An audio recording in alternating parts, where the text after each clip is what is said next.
Deuses e deusas.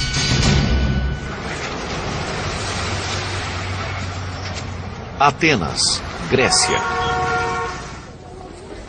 Uma cidade viva, com comércio e cultura. Ela é também uma cidade de fé. Fé grega ortodoxa, parte do grande ramo oriental do cristianismo.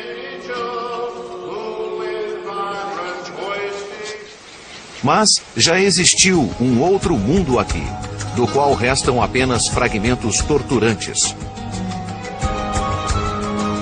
Os que voltam no tempo, acima e abaixo da terra, estão em busca de um mundo igualmente vivo e religioso.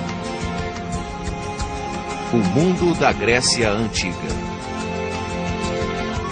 Ele ainda fala para nós através de um de seus legados, a mitologia grega. Era povoado por muitos deuses e deusas, cada um com determinados poderes no mundo, e cada um com sua própria história. Por dezenas de milhares de anos anteriores ao tempo bíblico, contos sobre deuses e seus feitos eram passados adiante por contadores de histórias. It is extremely hard, but one tries to fantasize of what was it like in those days. I think favorite stories of gods must have been, thinking back, what did the child think and was impressed about was, how did Zeus give birth to Athena from a headache? Apollo, who was a very wild young man, who then developed into being the god of order, of music, of art. Poseidon, who would create storms when he was angry. Athena, who was the protector of our capital city and was in favor of peace. Presidindo sobre todos estava Zeus, Deus do céu, Deus do trovão. Zeus is a sky god, and you're in the domain of Zeus when you're out there in nature. Zeus had some control over whether you had a good day or a bad day, and a good life or a bad life. He had two jars on the doorsill, and there was a jar of good and a jar of evil. And to each man, Zeus would pour out a portion of good and a portion of evil. Havia Afrodite e Ártemis, dois lados da mesma moeda. Aphrodite. And what is she the goddess of? She is the goddess of sexuality, female sexuality. She's a goddess of beauty. She's associated with lots of fertility issues. You have Artemis on the other side. Artemis, who is this chaste virgin.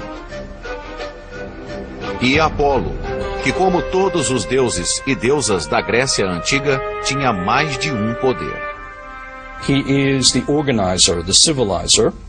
He's the one who brings roads to places where there were never roads before. He's the one who heals, but he also can bring plague. And this is something that happens in the case of many Greek gods. If they can cause something, they can also stop it. He was a god, as heard it most brilliantly put, a god of distance.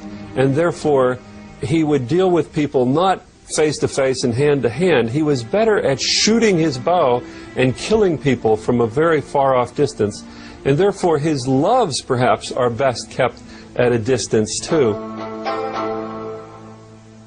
Esses deuses e deusas surgiram à medida em que os gregos antigos buscavam sentido e talvez fé num mundo constantemente mutável.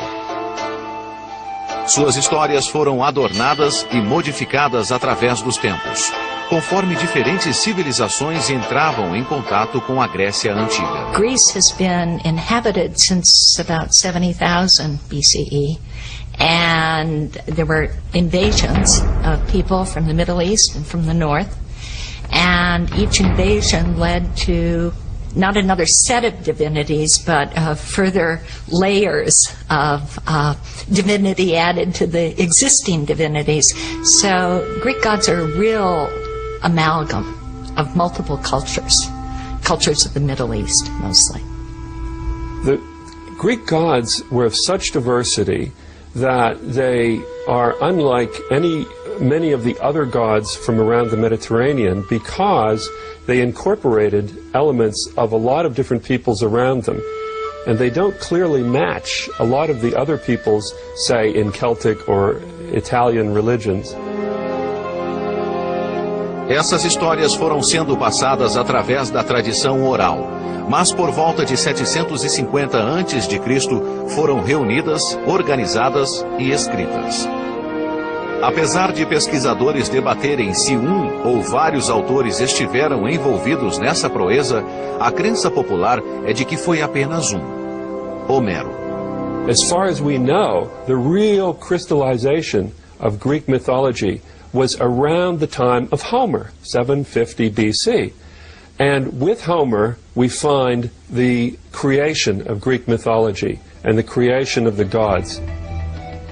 Homer gave the Greeks their gods. Homer was effectively the closest thing the Greeks had to a Bible.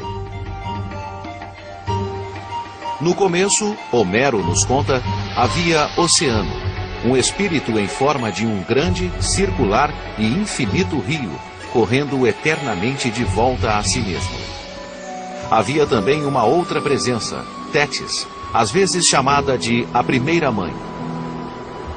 Quando finalmente se encontraram, deram início a uma linhagem de descendentes, que depois produziria os deuses e deusas dos gregos antigos. Cerca de 50 anos depois de Homero, o poeta Hesíodo compôs a Teogonia, na qual descreve também a criação dos deuses. Mas, segundo Hesíodo, o mundo começou diferente. Primeiro havia uma presença sobrenatural chamada Caos, nome que significava vazio e não desordem. Once upon a time, there was chaos. And after chaos, there was a goddess called Gaia, Earth. And Gaia slept with, married, mated Uranos, heavens. Urano, entretanto, não queria filhos. Ele se sentia ameaçado por eles e evitava que nascessem. Gaia conspirou com Cronos, um de seus filhos por nascer, que castrou seu pai, supostamente de dentro do útero da mãe.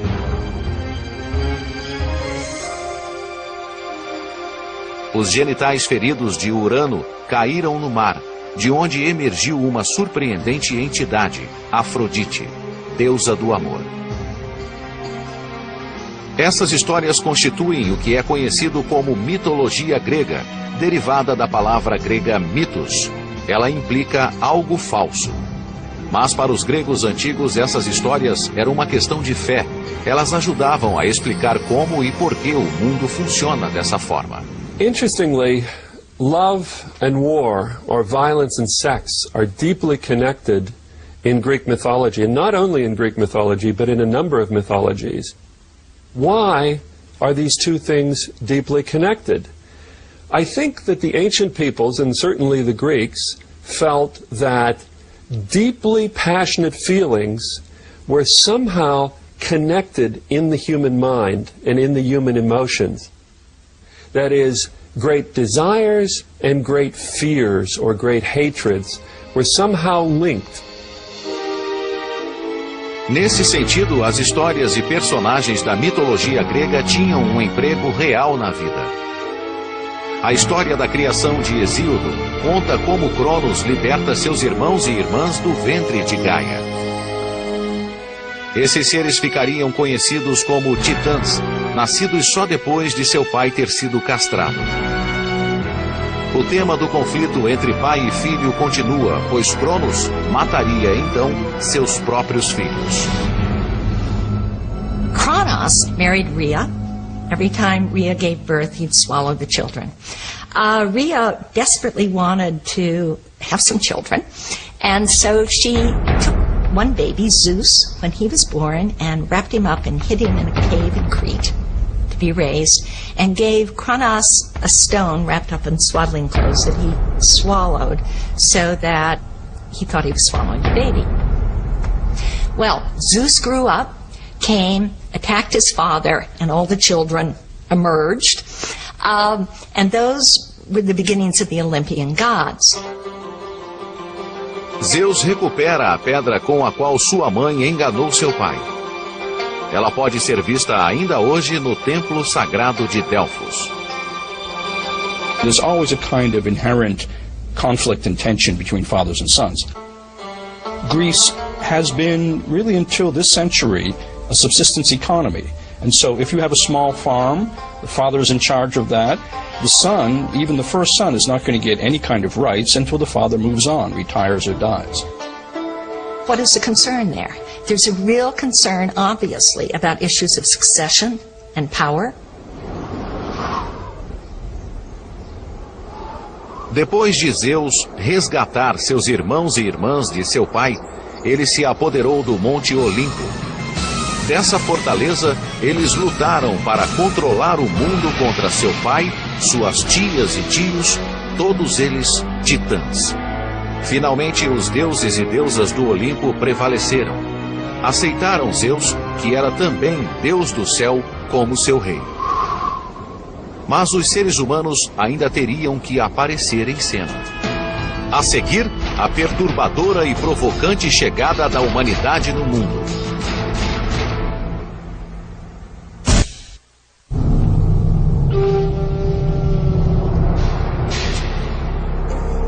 A história da criação na mitologia grega continua no relato de Hesíodo.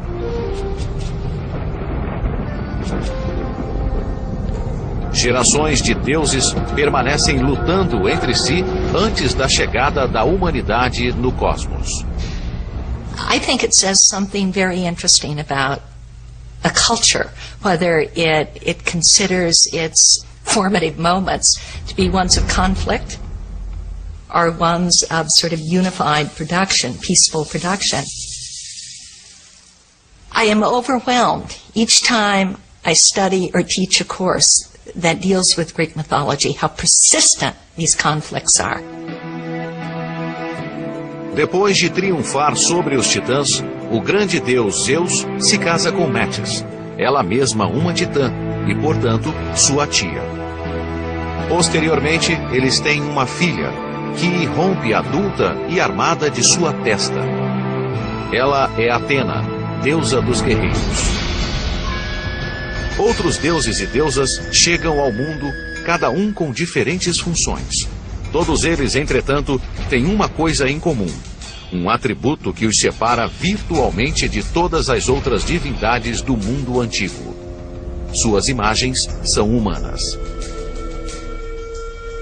If you think of Egyptian religion, with its gods having animal heads, various animal bodies, or Near Eastern, Akkadian, Mesopotamian, Hittite religion, where you see divinities associated with lions and other fierce animals, the Greeks' decision to somehow represent the gods as being like Greeks is really an innovation. And we're not really sure where it came from. When you think about divinity, you're talking about the unknown. And you really can only talk about the unknown in terms of the known. In the Hebrew Bible, in Genesis, it says, God came down and he walked in the Garden of Eden in the cool of the evening. It's almost impossible to talk about divinities without doing something like that. Xenophanes said, if horses could draw, horses would draw their gods as horses. Nos relatos de Homero, é só depois que os deuses e deusas vão morar no Monte Olimpo que a história dos homens começa a se revelar.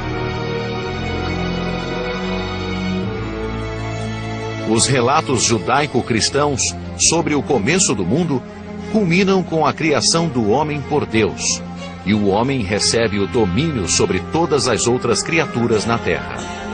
Entretanto, os gregos antigos acreditavam que o nascimento do homem era de pouca importância para o cosmos. Although the Greeks had a human-centered universe, their view of man was almost as an afterthought. He was a smaller creature in the universe, something certainly lesser than the gods.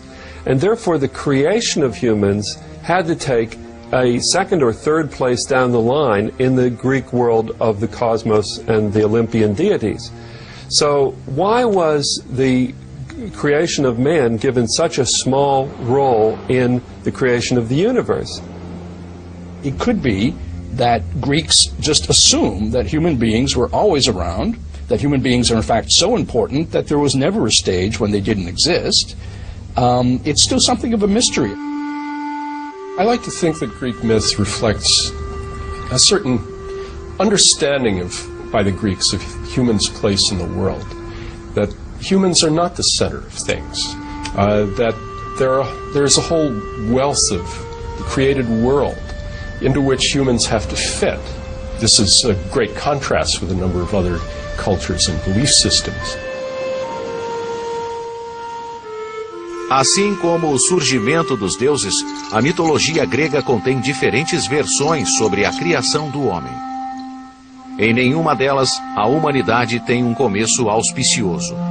We lived like ants in the ground, and we couldn't read, and we didn't know the seasons, and we didn't know the weather, and we couldn't think, and we couldn't hear. We were just despicable worms, and worth despising. Na versão de Homero da criação dos humanos, o Deus Prometeu forma o primeiro homem do barro e assopra a vida nele.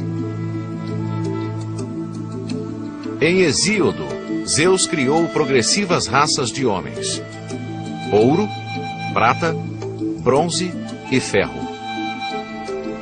Parece que cada raça simboliza diferentes aspectos da condição humana. A primeira raça de homens era feita de ouro, suas vidas eram tranquilas, suas colheitas abundantes. Eles literalmente festejavam com os deuses.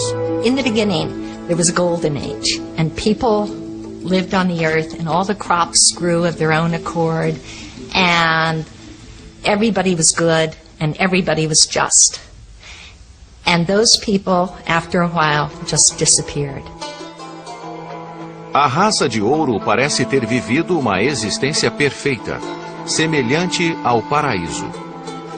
Ainda assim, essa raça desapareceu sem explicação. No relato bíblico do paraíso, as privações da vida são vistas como resultado de Adão e Eva terem caído em tentação no jardim do Éden. Para a raça de ouro dos homens na mitologia grega, não existe uma explicação assim para seu desaparecimento. O motivo de seu destino permanece um mistério.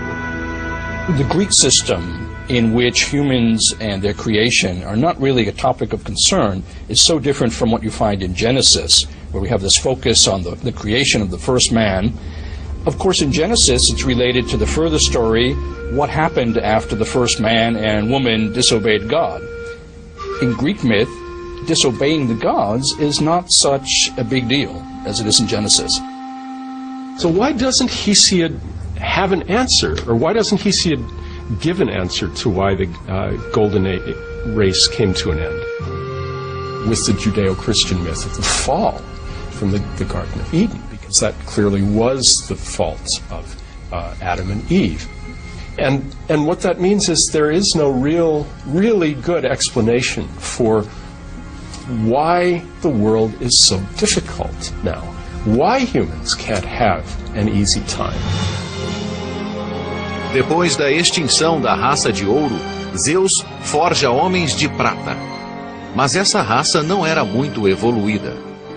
The Silver Age people were babies forever, and then they had this short period of maturity, and then they had a horrible old age. And they disappeared under the earth.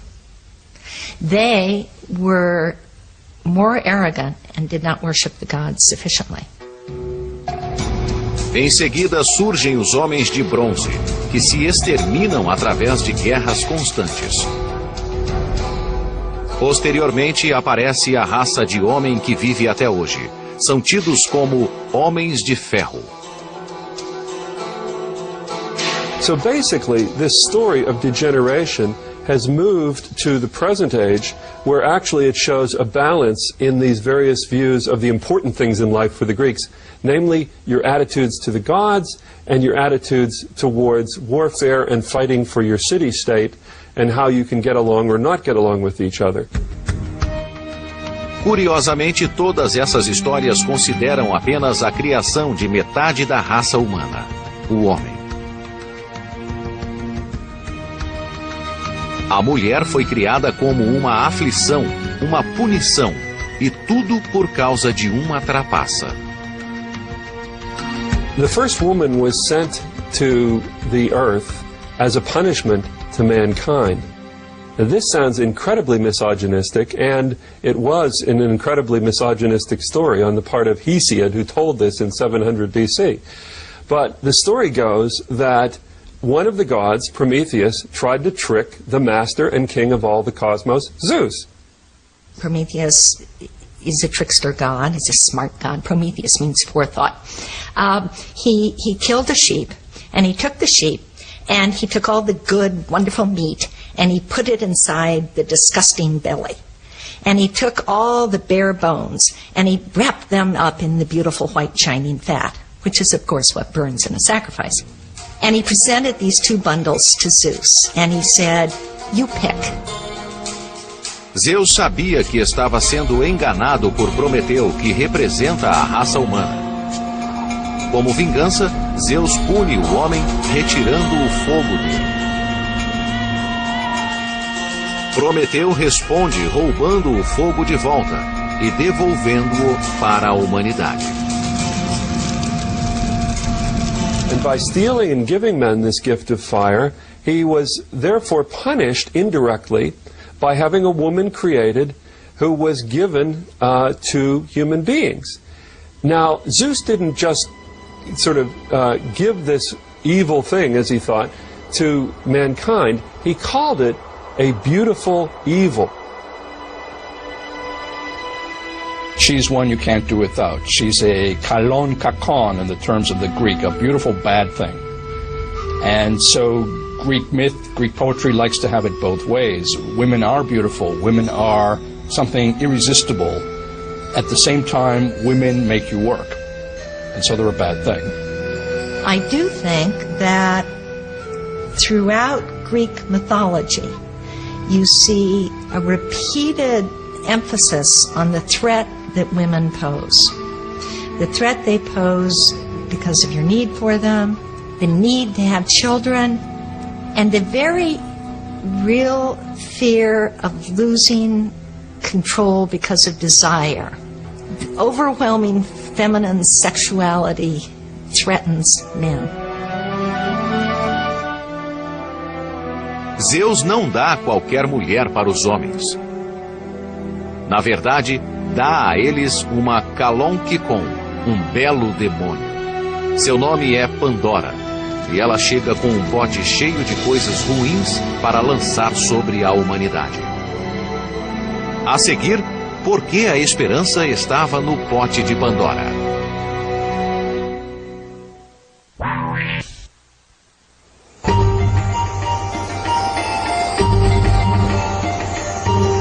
A primeira mulher da mitologia grega é Pandora, e sua história soa como a de Eva e o fruto proibido no jardim do paraíso.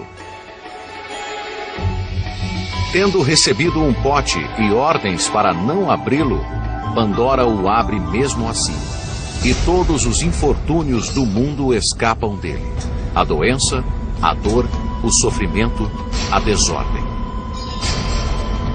Tarde demais, ela fecha o pote, deixando nele apenas uma coisa: a esperança. Mas o que a esperança fazia no pote de infortúnios de Pandora? Hope is there as an evil, which is, I think, fascinating. Hope is an evil because hope allows you to act with the sense that you can control the future. And in Hesiod, that is a very dangerous thing to do. You can't control the future, and it's to act under a delusion. Is hope something good or something bad? And the Greeks loved this kind of dilemma because hope could be good, could be bad, and so it was ambiguously left back in the jar for humans to use or to avoid. Pandora é o exemplo mais proeminente, mas certamente não o único, da mulher como fonte do infortúnio na mitologia grega. Alguns pesquisadores encontram um significado mais profundo para o menosprezo da mulher e apontam para Afrodite, a deusa do amor. If you look at the myths of Aphrodite, who is the most beautiful and the most sexually desirable thing ever, men are afraid of her. She sees a man, a human being, Anchises, on a hill outside of Troy, and she wants to sleep with him. And she goes to him, and he says, "You are too beautiful to be a human. You must be a goddess, and I don't want to sleep with you." And she says, "Oh, no, I'm just a maiden from the neighborhood."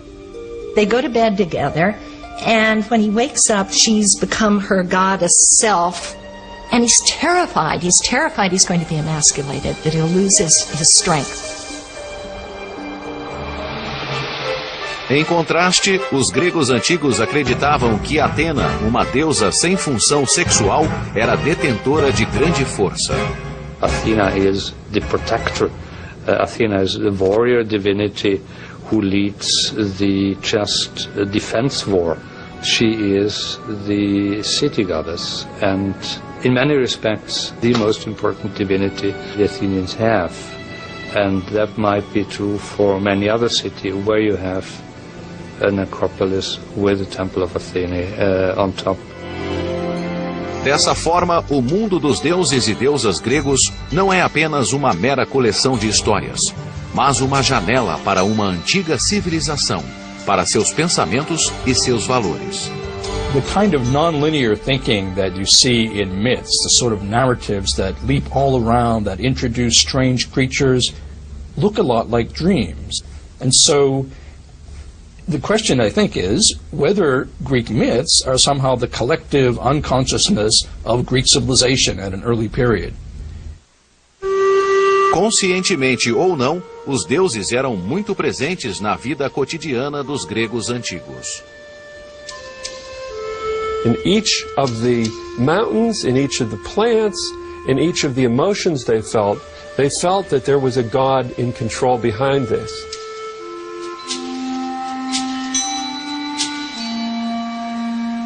One of the attractive and unusual things about Greek religion from the beginning is its responsiveness to environment. There are nymphs, for example, who inhabit watery places. There are nymphs of the mountains, nymphs of the trees. There's an acknowledgement that rivers are a kind of religious force. And Greek religion in this way has a certain affiliation with modern ecology, the recognition that individual places have a value, a kind of numinous quality, a sacred quality. The Greeks had particular terms for sacred. In fact, they had several terms for sacred. One of them is hieros. And hieros means that it belongs to the gods. In fact, the Greek word for religion is ta hierai, the sacred things. Assim, as histórias na mitologia grega são usadas para explicar um mundo sempre difícil e aleatório. O inverno nasceu quando Perséfone, filha da deusa Deméter, é raptada pelo deus Hades e levada para o mundo subterrâneo para ser sua noiva. Demeter was horrendously upset to have lost her daughter and began searching the world looking for her daughter. Couldn't find her daughter, wept, cried, crops didn't grow, hence the gods weren't getting sacrificed. So finally, some gods went to Zeus and said, you've got to get Persephone back so her mother makes the crops grow so we get our sacrifices and all the people don't die. No final, Perséfone tem permissão para voltar para sua mãe com uma condição. Todo ano, Perséfone deve passar 3 meses. Todo ano, Perséfone deve passar 3 meses com Hades. É durante esse tempo que sua mãe, Deméter, deusa da agricultura, fica inconsolável. Dessa forma, todo ano, os campos ficam estéreis sob o frio do inverno. Assim, as grandes privações da vida eram explicadas. As dificuldades pessoais, entretanto, eram explicadas através de alguma ofensa aos deuses. Os que ofendiam os deuses eram punidos, não por alguma autoridade terrestre, mas pelos próprios deuses.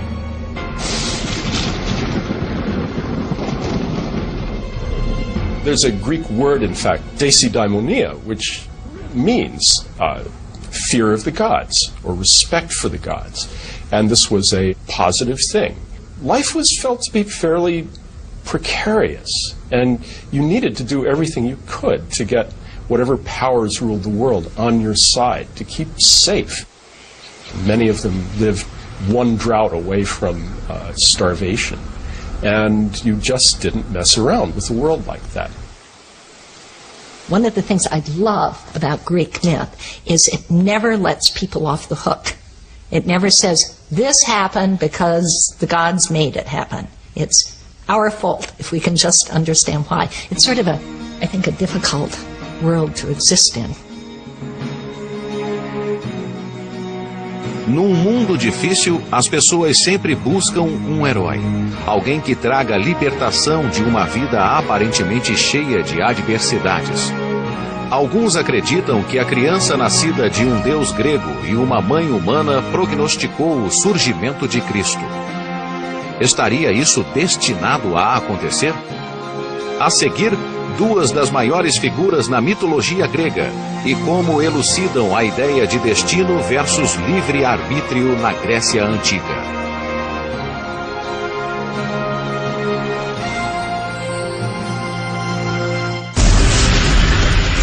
É fantástico. Vamos.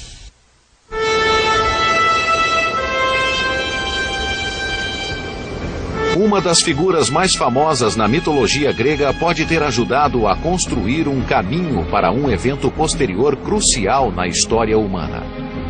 Herades, mais conhecido como Hércules, nasceu porque o grande deus Zeus cobiçou uma bela mortal. Mas ela era uma esposa fiel. Zeus tomou a aparência de seu marido e teve relações com ela. O abuso é complementado pelo fato do próprio Zeus ser casado com uma de suas irmãs, Hera. The notion that the gods are not always ethical, not always honest, is also one that makes sense when you think about it. And the Greeks seem to have been comfortable with it for many centuries. It makes sense because if the gods are humans, but better off somehow, more strong, more powerful, immortal, they never have to take the consequences of anything they do, whereas humans do. The burden of acting ethically, of thinking about consequences, falls on human beings, not on gods. Hera não podia desabafar sua raiva sobre Zeus. Num ato totalmente característico de um deus grego, ela volta sua ira contra a criança nascida da infidelidade de seu marido. Hércules é talvez o mais famoso herói grego, uma figura particularmente importante na mitologia grega. Mesmo na infância, Hércules era dotado de extraordinária força. Hera envia serpentes mortais para seu berço e Hércules estrangula as duas. Many of the Greek heroes did in fact have one divine parent and one mortal parent. More generally, a hero was a man of more than normal strength, who was somehow marked out for a life of achievement, but also a life of enormous difficulty. They were very difficult to integrate into society precisely because of their great capacities. A vingativa Hera continua a perseguir o filho ilegítimo de seu marido durante toda a sua vida, levando-o de tempos em tempos a acessos de raiva e loucura. Lamentando profundamente os assassinatos e outros crimes cometidos durante esses acessos, Hércules se encarrega de grandes tarefas, geralmente da morte de tiranos e monstros. No fim de sua vida, Hércules ganha a imortalidade e é levado por seu pai, Zeus, para viver com ele no Monte Olimpo.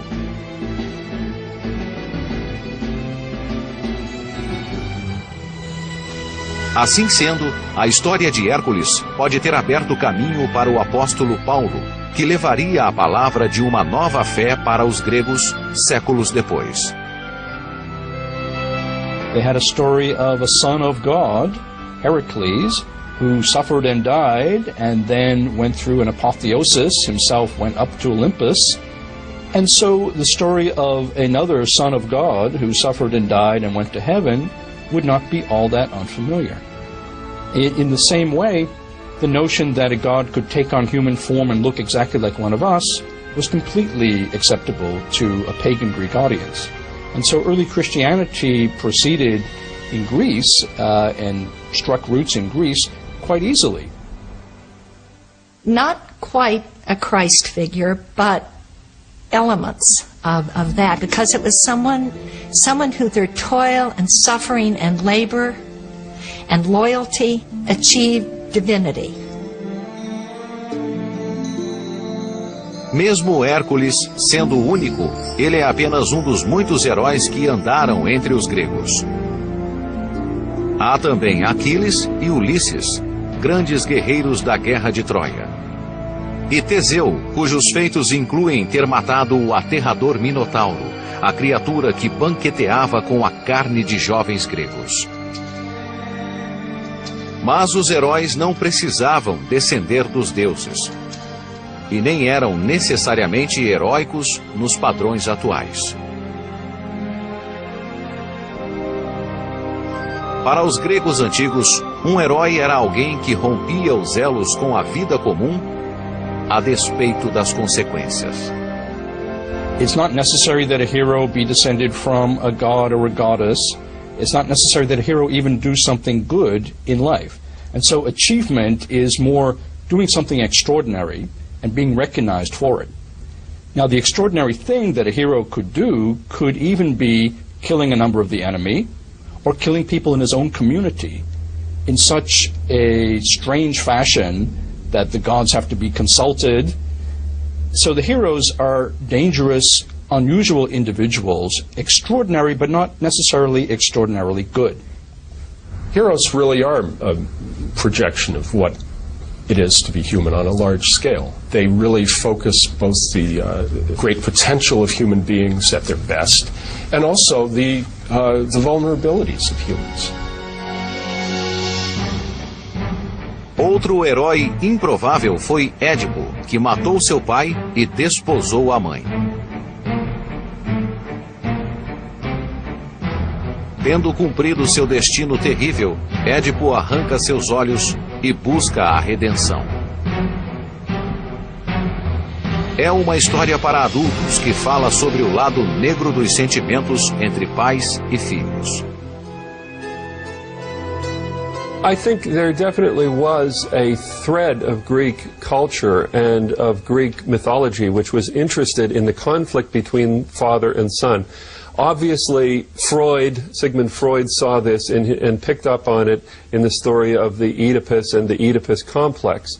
And I think there was a thread of generational conflict that the Greeks actually feared but recognized as real at the same time. A história de Édipo e de seus pais levanta outra questão imemorial. As vidas dos seres humanos são pré-determinadas? Ou os humanos têm poder de exercer o livre-arbítrio? Oedipus is someone who, for no reason ever given, has this fate that he will kill his father and marry his mother.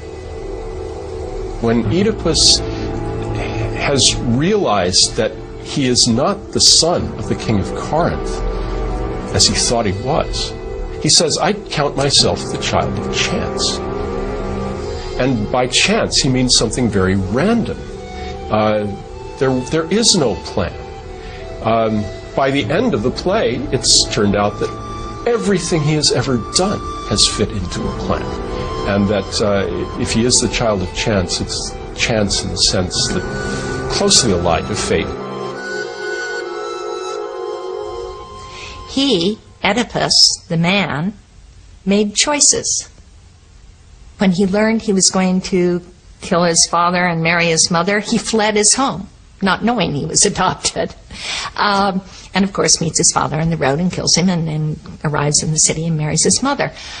He chose to leave his home. He did a terrible thing, but he didn't do it trying to do evil. And fate didn't make him do it.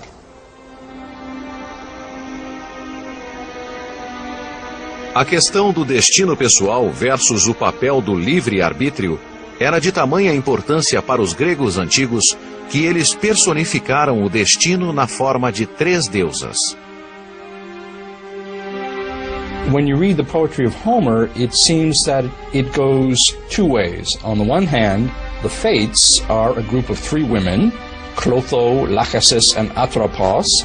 Their names mean the weaver, the allotter, and not turning back. And they weave a thread for each person's life when that person is born and determine when that person's life is going to end. On the other hand, we see in Homer's poetry that fate is a power above the gods. The gods bow to fate in several instances. You can look at the story of Oedipus and talk about fate. Was he fated to kill his father and marry his mother? Yes. What does that mean? Does that mean he didn't have any free will? No. It doesn't mean that. It means that's what was going to happen. The Greeks had a complicated view of how the world worked. On the one hand, the gods controlled a lot of actions of human beings or had an effect upon it.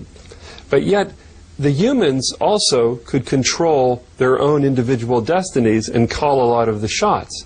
So there's this funny relationship between what the gods control and what humans control. And you know what? They loved this ambiguity. Assim sendo, os gregos antigos chegaram ao acordo de que não havia garantias na vida. Algumas de suas preocupações parecem assustadoramente familiares hoje em dia. This consciousness that the Greeks have that you cannot have too many generations on the earth at the same time is even expressed in a myth, the myth of the beginning of the Trojan War, which says that the earth was burdened with too many people and cried out to Zeus to relieve her burden. And so Zeus invented the Trojan War to get rid of a lot of people. A seguir, em Deuses e Deusas, as falhas e defeitos das divindades gregas e por que deuses imperfeitos faziam pleno sentido na Grécia Antiga.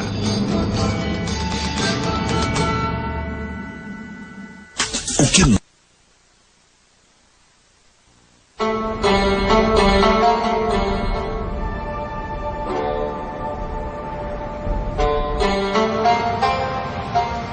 As histórias de deuses e deusas da Grécia Antiga são eternas. Elas ainda têm significado para nós hoje. Entre as divindades, havia 2 grupos de adoráveis irmãs que habitavam o Monte Olimpo: as Graças e as Musas. As Graças conferiam beleza, charme e gratidão ao mundo dos mortais. As musas tinham um profundo impacto em como as gerações transmitiam os contos de deuses e deusas, e as sagas de toda uma era através da tradição oral. De seu elevado patamar, elas desciam até a Terra para ensinar história, astronomia e artes. Each one of the 9 muses is associated with a particular subject, usually concerning the arts and sciences. For instance, Clio, the proclaimer, is the one that is associated with epic poetry and is the muse of history. Now, the muses are very well known because we have words like museum, the seat of the muses that are in contemporary English, and of course Greek. Greek stories are about those things that people regard as important. They wouldn't have persisted if they weren't. I mean, if stories are going to last and be retold for several thousand years, there must be something in them that has meaning for the people who hear them across generations. Havia sinais do divino em toda parte. Para os gregos, os deuses eram tão reais quanto os campos que aravam e as famílias que constituíam. The number of little shrines. Os deuses eram tão reais quanto os campos que aravam e as famílias que constituíam. The number of little shrines that would be all around a city, the number of dedications to gods in big sanctuaries, it really does speak to a pretty strong belief in them. Life was felt to be fairly precarious, and you needed to do everything you could to get whatever powers ruled the world on your side, to keep safe. Do nascimento até a morte, e de estação a estação, cada fase da vida humana se entrelaçava com os deuses. Onipresentes como eram para os gregos antigos, os mesmos deuses nem sempre eram bem conceituados na Terra. Há 3.000 anos, a Grécia era uma colcha de retalhos de cidades-estado independentes, unidas por uma língua, cultura e comércio em comum. Mas enquanto divindades como Zeus, Prometeu e Deméter eram respeitados nas mais de 700 cidades-estado, cada cidade e vila tinha seu próprio deus. The landscape of Greece is just full of gods. Gods who might not even be heard of in the next village.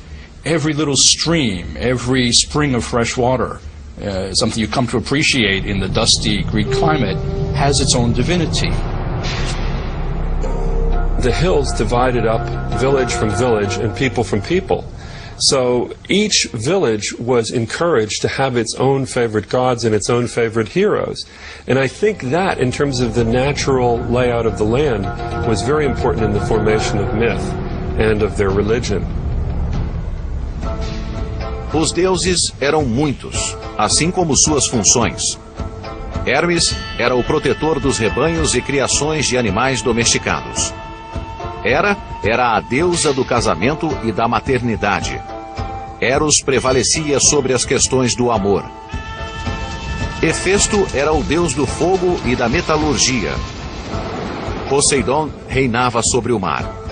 Havia Pan, parte humano, parte bode. Era reconhecido como o deus dos pastores. E havia Ártemis, protetora da natureza e dos jovens. Artemis is associated with young, blooming nature, with young animals. But Artemis is also associated with the initiation of young women.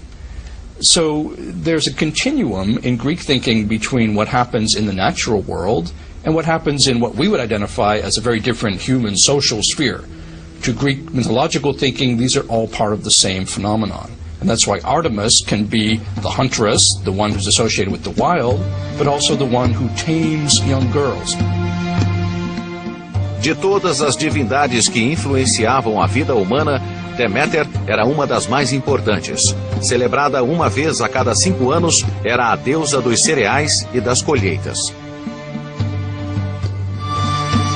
Greeks looked at and lived with their landscape for an awfully long time and developed stories by watching nature and by living with it. And the worship of a kind of earth goddess who protected the earth and saw to the welfare of the crops and withheld the crops if people didn't behave themselves. All of that was part of the Greek view of the cycle of nature. A relação entre homem e divindade não era simples.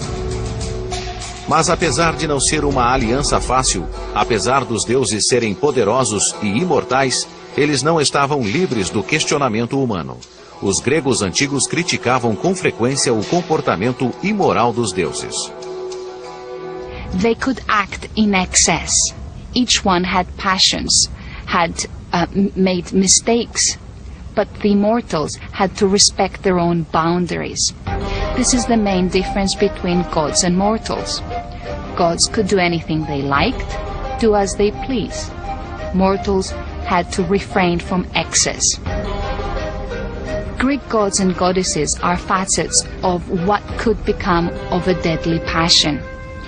What could happen to mortals if they really step over a boundary.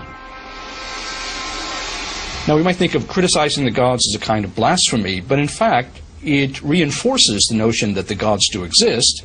And I think what was really being criticized were other Greeks' attitudes about the gods.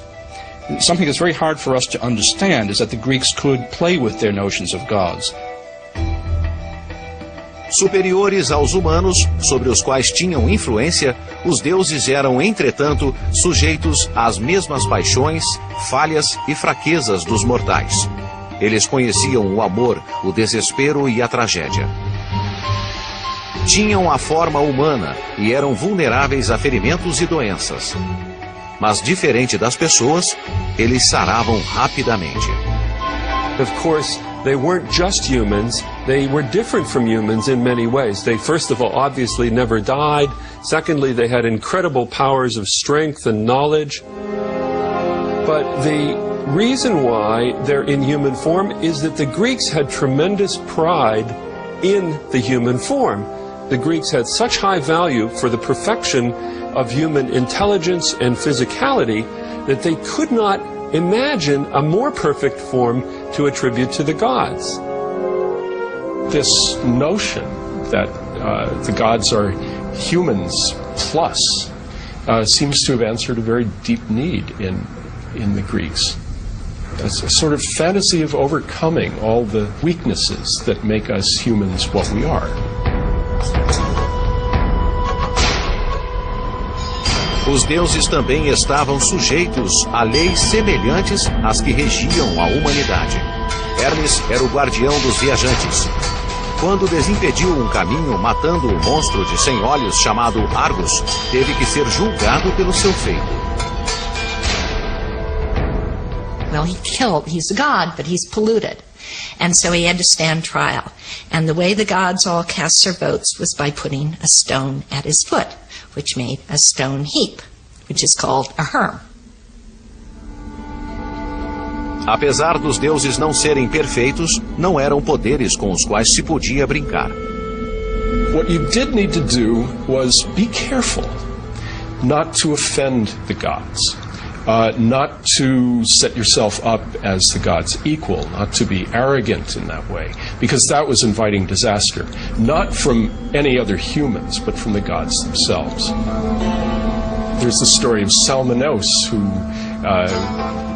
had himself driven around on a cart, banging on shields or some noise-making implement, saying that he was Zeus and trying to imitate Zeus's thunder, and he was probably dispatched like a thunderbolt.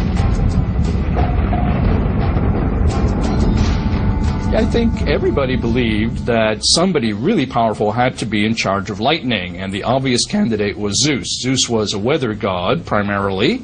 In fact, when it rained, you said, Zeus is raining. You didn't say, it's raining. And so lightning, just this powerful, strange thing that can kill you, obviously had to be under the control of someone like Zeus. Em Atenas, o povo também venerava um deus sem nome, ao qual se referiam simplesmente como Deus desconhecido. The shrine to the unknown god was probably the Athenians' way, in their own religious system, of covering their bets. Just in case there was a god out there that they hadn't managed to worship, a god that might do something to them, they had a shrine to the unknown god. Os gregos racionalizavam o mundo ao seu redor. A filosofia e o pensamento intelectual floresceram, principalmente em Atenas. Era aqui que Atena presidia em nobre esplendor sobre o povo. Deusa da guerra e patrona das artes, ela era louvada na forma de uma estátua dourada de marfim e ébano, no Párteno. Acreditavam que sua presença simbólica tornaria a cidade invencível a ataques. Milhares vinham prestar tributo a ela aqui, numa das construções mais belas já erigidas. Mas de todos os lugares sagrados na Grécia Antiga, poucos se aproximaram do significado de um vale arborizado de insuperável beleza e estranho poder. Pois era a ele que os gregos vinham para saber sobre o futuro. A seguir, o assombroso mistério do oráculo de Delfos.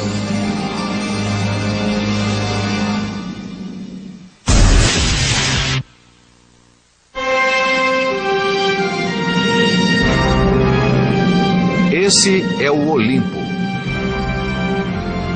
Há 2.500 anos, uma estátua de 13 metros de altura ficava aqui. Ela era feita de ouro e marfim e era considerada uma das 7 maravilhas do mundo antigo. Dedicada a Zeus em louvor à sua onipotência, essa antiga maravilha presidia sobre o mais antigo evento esportivo organizado na Terra, os Jogos Olímpicos.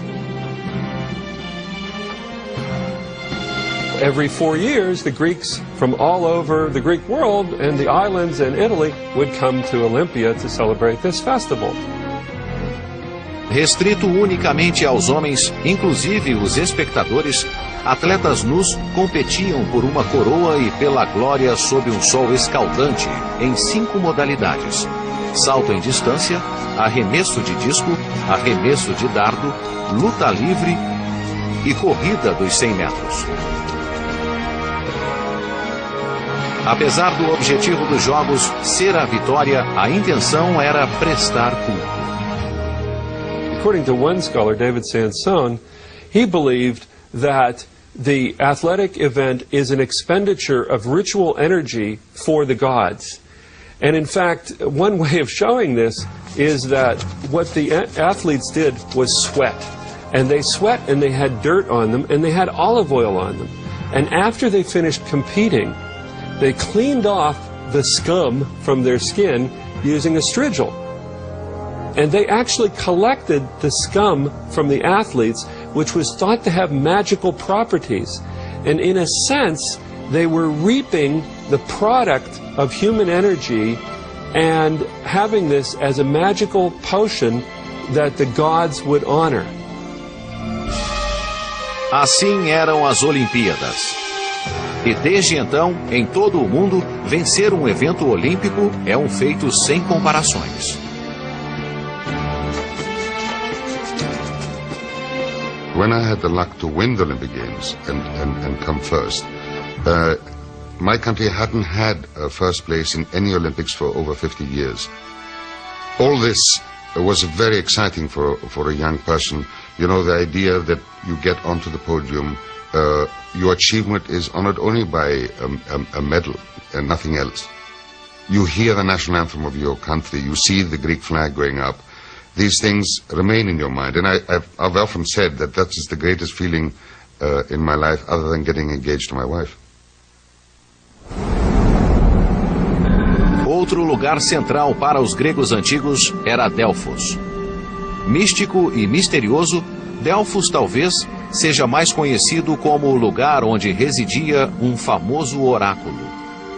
Conhecido também como o oráculo de Apolo, ele dava pistas para os que buscavam conhecer o futuro. The oracle of Apollo was a priestess who was named the Pythia.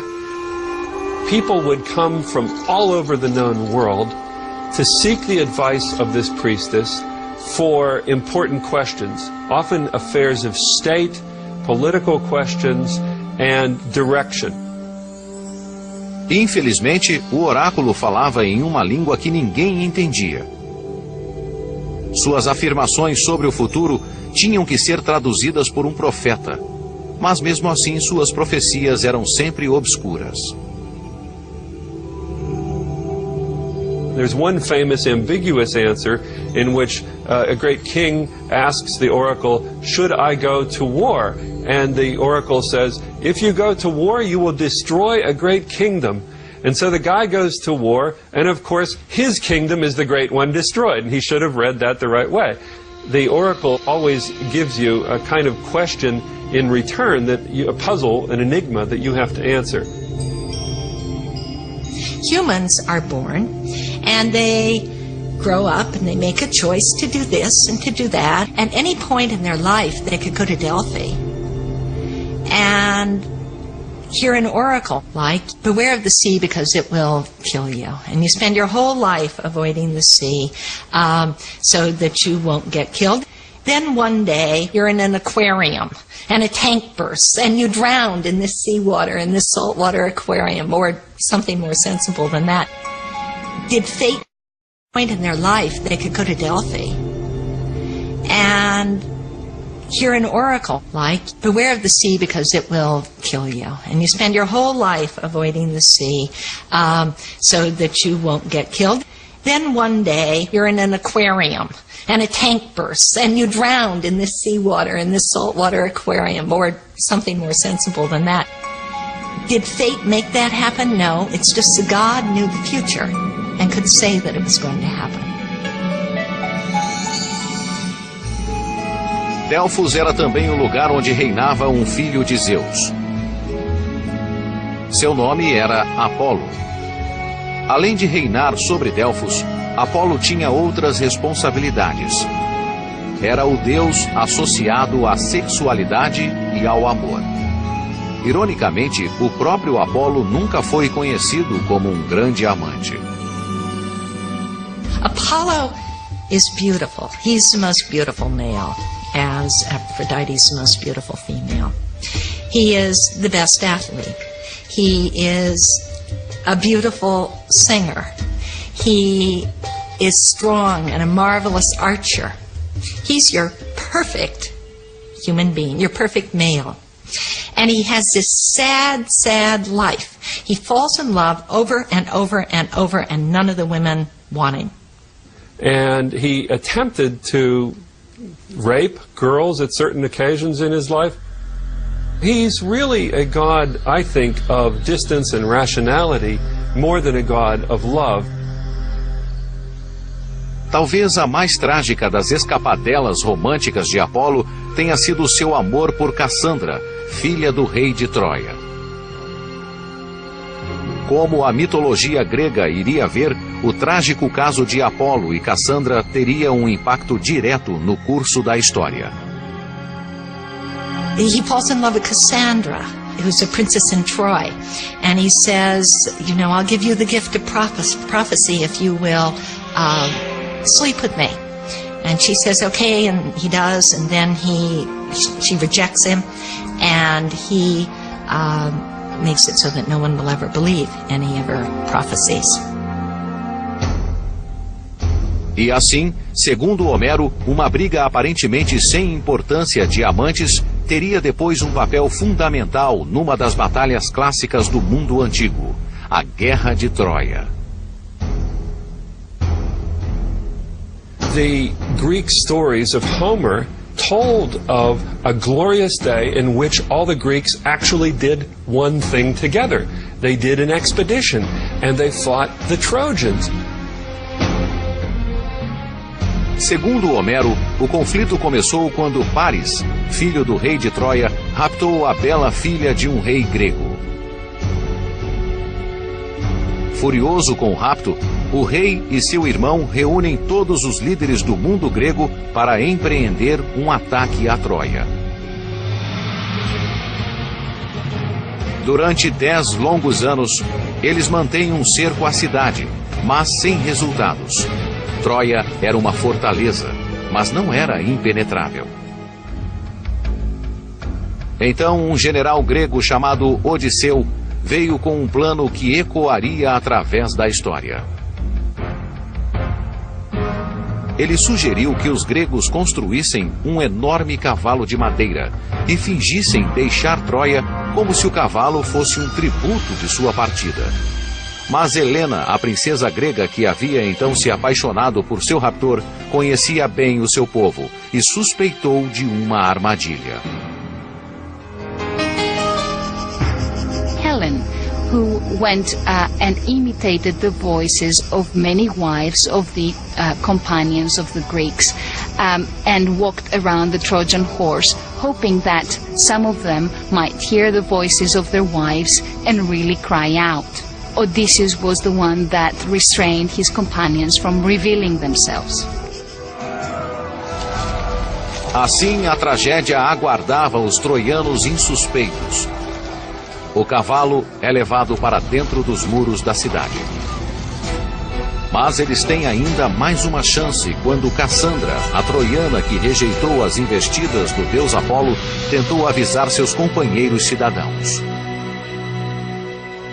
Another warning came from Cassandra, the Trojan princess. She had been given the gift of prophecy by Apollo in exchange for sleeping with him. But in the end she refused, so Apollo made sure that nobody would believe in her prophecies. Dessa forma, o deus Apolo se vingou de Cassandra, a mortal que o havia desprezado. Foi a desgraça dos cidadãos de Troia. Depois de muito festejarem e celebrarem, os troianos pegaram no sono. Tarde da noite, encobertos pela escuridão, os exércitos gregos voltaram. Dentro da cidade murada de Troia, Odisseu e seus homens saíram furtivamente da barriga do cavalo de madeira e abriram os portões da cidade.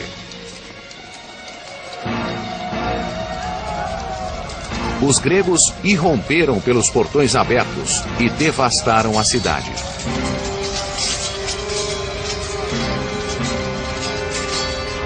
Mas a vingança não faz amantes melhores.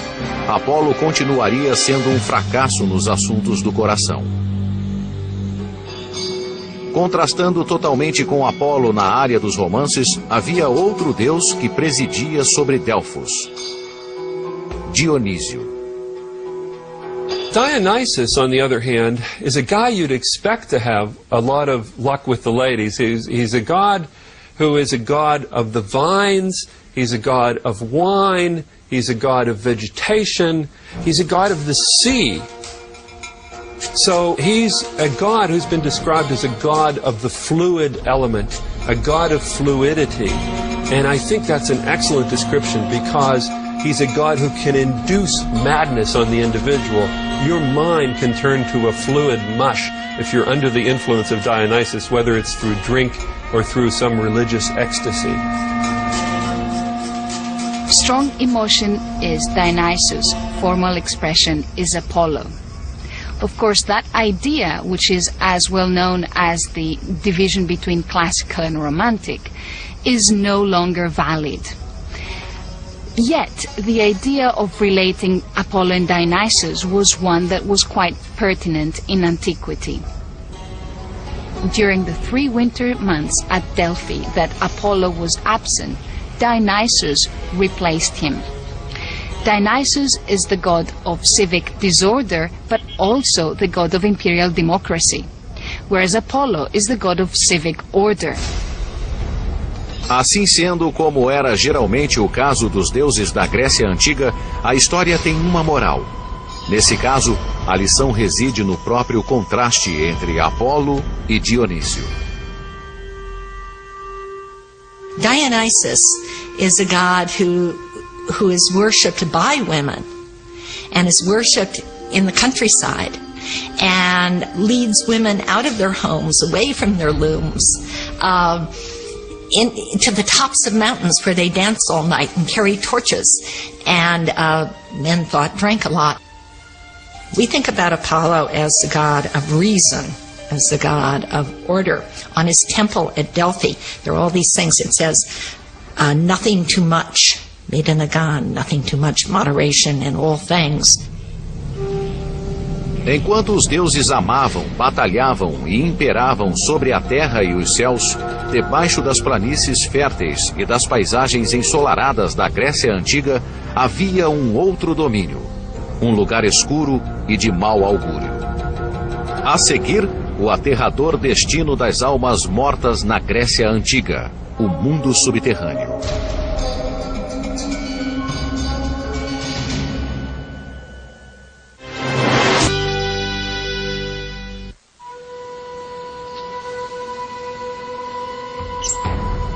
Quando os gregos da antiguidade morriam, ou eram enterrados ou cremados.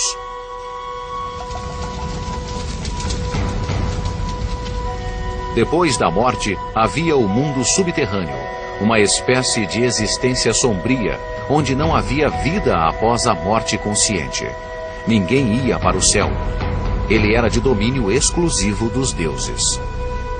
After death, we have a soul, according to the Greeks, which is called psyche, which goes fluttering off like a shadow of smoke into the underworld. Now, when you get to the underworld, this place is called Hades, or it's sometimes called the House of Hades, because Hades is the god of the underworld. And there's a journey that the soul has to take. A jornada era através do lendário rio Estige, ou Rio do Ódio, com um homem chamado Caronte, que conduzia a alma num barco. You have to pay Charon your obols or 2 obols to get across the river, and that's why these coins were put in the mouths of the corpse upon death. When you got there, the first thing you meet is Cerberus, this 3-headed guard dog at the door to the underworld. You went by, because you were a dead man, you were allowed in. If you tried to get in as a live man, you were eaten alive by this thing.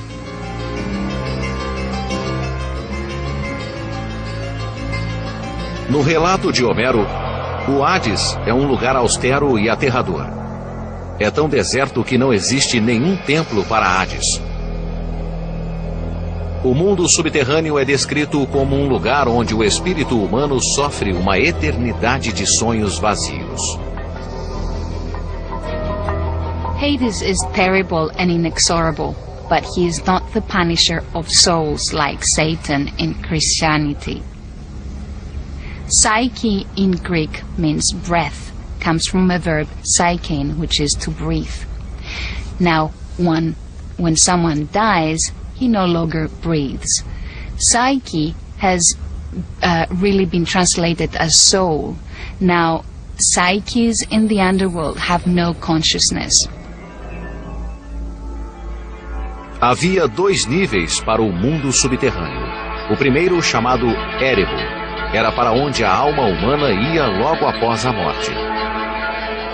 O segundo era um lugar mais profundo e mais terrível, chamado Tártaro. As almas impenitentes e violentas que haviam ofendido aos deuses eram banidas para o temido Tártaro.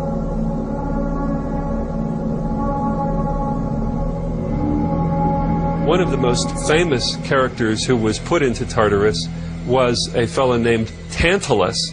And Tantalus was made to stand in a river with a fruit tree over his head. And he was eternally thirsty and eternally hungry, because whenever he reached to drink out of the river, the water would flow through his hands and he couldn't get it to his mouth.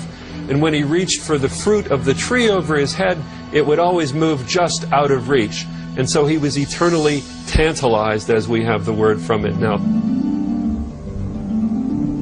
E assim os deuses e suas histórias deram sentido aos diferentes ciclos da vida, e até à possibilidade de uma vida após a morte. Ajudaram também os gregos a estabelecer uma moral e um corpo ético. Na Grécia Antiga, uma das civilizações mais avançadas da época, essas histórias inspiraram depois o nascimento de uma nova forma de arte: o teatro. Escritores de peças como Eurípides, Sófocles e Aristófanes as dramatizavam, permitindo que contos épicos ganhassem vida para as pessoas através dos séculos.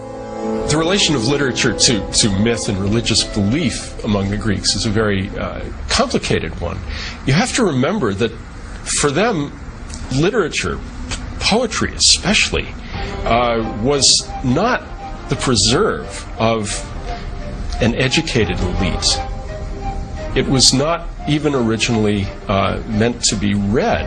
It was publicly performed. It was accessible to everyone.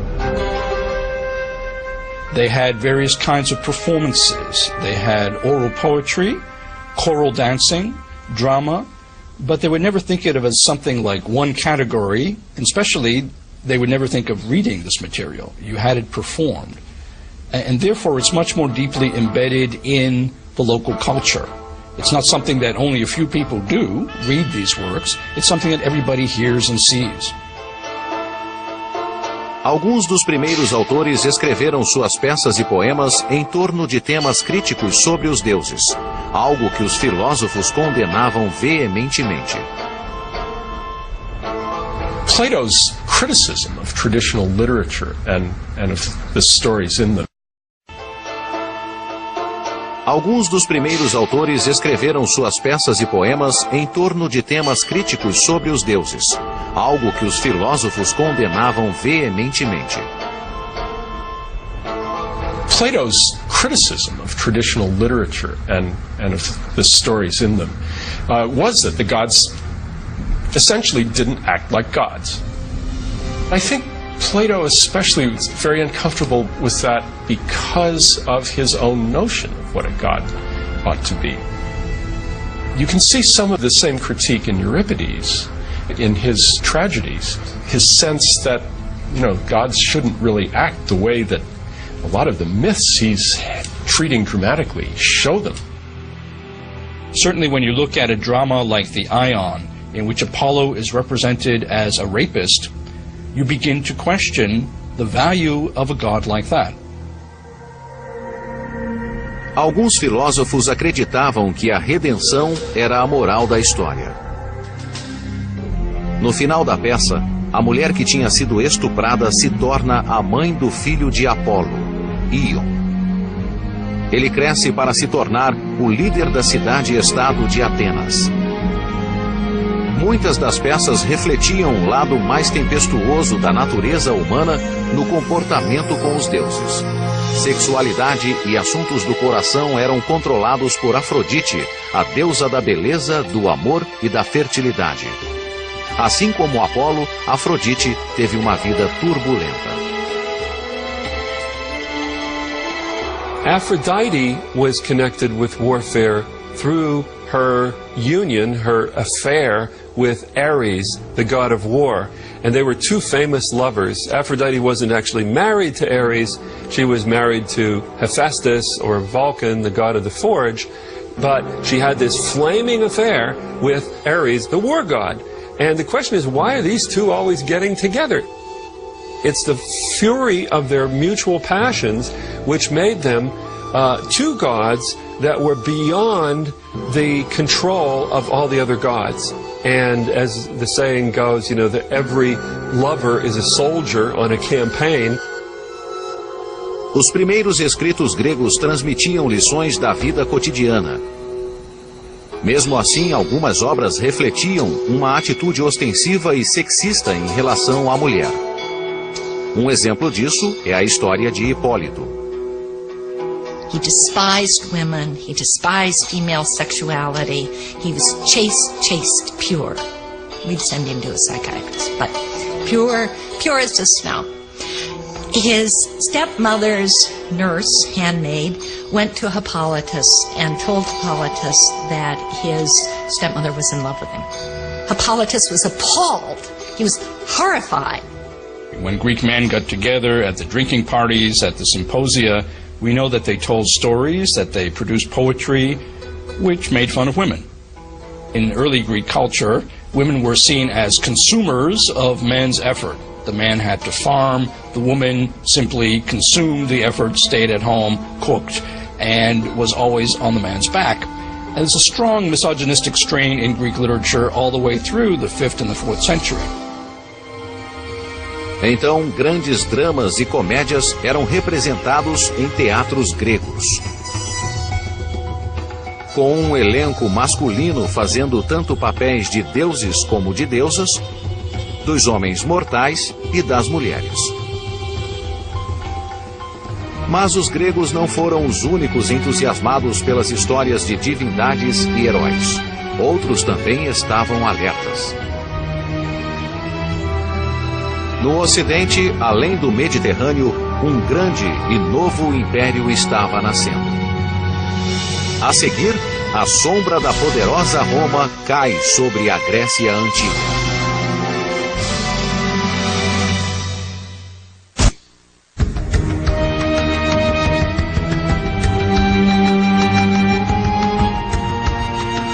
Os deuses e deusas gregos, assim como a Grécia clássica, conheceriam a devastação do tempo e da mudança.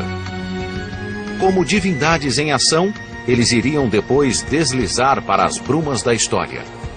E mesmo assim, não desapareceram por completo.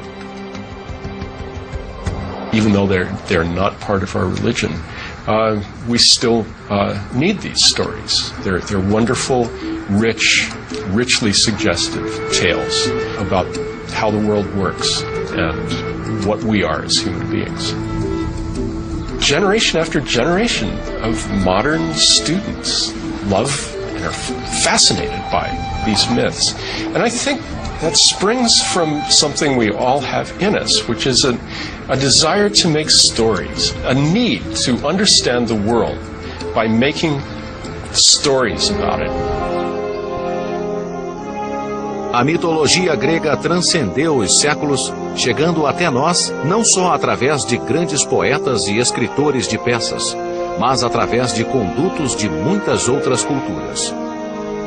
Uma das primeiras foi Roma, no Ocidente. Ela absorveu muito do que a Grécia tinha a oferecer. The Romans discovered Greek religion really in the 3rd century BC and began to make a bigger deal of it than it had been before. We know that there had been cultural contact for a long time, but there was a kind of prestige to the Greeks that the Romans felt they didn't have. And so they took over really the Olympian system and aligned their own local gods with more recognizable high-status Greek gods. Ao adotar os deuses dos gregos, os romanos lotaram um panteão de divindades com características romanas longínquas. A maior prioridade era arranjar nomes romanos para eles. Zeus became Jupiter in their terms. Ares became Mars. Athena became Minerva. And when I say became, I mean that they had these gods existing already, Minerva, Mars, Jupiter, but they now aligned them in a new way that said, yes, we're part of a continuum of culture with the higher status Greeks. Outros deuses adotados pelos romanos incluíam Hera, conhecida como Juno. Poseidon foi renomeado como Netuno. Hades reemergiu como Plutão. Afrodite seria imortalizada para sempre como a deusa Vênus. E assim, o panteão grego, em sua grande extensão, se tornou o panteão romano. Quando a poderosa Roma se desenvolveu em um império, acabou ocupando um canto pouco conhecido e empoeirado do Oriente Médio, chamado Judéia. Aqui, os hebreus se agrupavam ao redor de sua capital, Jerusalém, onde uma nova religião estava nascendo. Depois da crucificação de Cristo, seus ensinamentos se espalharam rapidamente. Até o cristianismo encontrou conexões da filosofia grega e romana, especialmente através do apóstolo Paulo. We know that Paul was educated in Greco-Roman terms. He quotes Euripides at least several times in his epistles. Later on, notions that had developed in Platonism especially became crucial in the ways in which early Christians tried to make their religion more understandable to a highly educated class in the Greco-Roman world. In the Orthodox Church, even today, the Greek Christian Church, you still see some of the mysticism that you can identify in the works of Plato in the 4th century BC. A crença cristã de que Jesus era o Filho de Deus, ainda que nascido de uma mulher mortal, também ressoava com os primeiros gregos.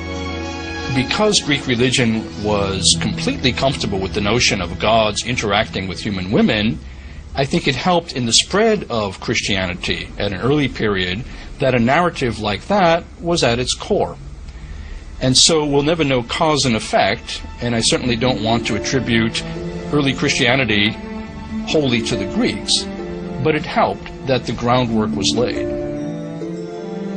Apesar do enorme número de divindades que reinavam sobre os gregos, há poucos séculos antes do nascimento de Cristo, uma nova ideia se espalhou entre as pessoas: a noção da existência de apenas um Deus verdadeiro. The Greek world shifted towards monotheism, I would say, sometime around the 400s and 300s BC, with the advent of philosophy.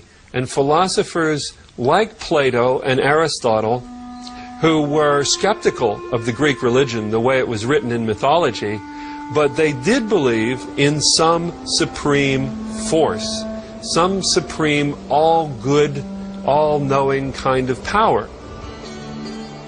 Tal movimento em direção ao monoteísmo na Grécia Antiga não passou despercebido pelo apóstolo Paulo. Um dia, em Atenas, Paulo se dirigiu aos cidadãos gregos do topo do Aerópago, uma colina que era um lugar de reunião para um conselho de nobres. Mas Paulo, de pé no centro do Aerópago, disse: Homens de Atenas, percebo que em todas as coisas são muito supersticiosos. Estava de passagem e, vendo seus ídolos, encontrei um altar, no qual estava escrito ao Deus desconhecido. O que estavam louvando sem saber é o que prego a vocês. Deus que criou o mundo e tudo o que há nele, e que de um homem criou a humanidade para habitar toda a face da terra. Ato, capítulo 17, versículo 22. Uma das forças mais potentes que moldou o pensamento grego foi a consciência do pecado. Mas, há 2000 anos, o conceito de pecado era muito diferente do existente na crença dos primeiros cristãos. The Greek word for sin, the closest one, is a word that means to miss the mark, to err, to go wrong. Now, what does that mean? To sin, if you go too high, it means that you're stepping beyond human limitations. If you go too low, it means that you're not living up to your fulfillment. And so, for the Greeks, a sin was really not fulfilling who you are. Apesar de separados de nós por vários milênios, o grande esplendor de deuses, deusas, heróis, musas, destinos e graças, de elevadas conquistas e amargas derrotas, é tão significativo hoje quanto era para os gregos antigos.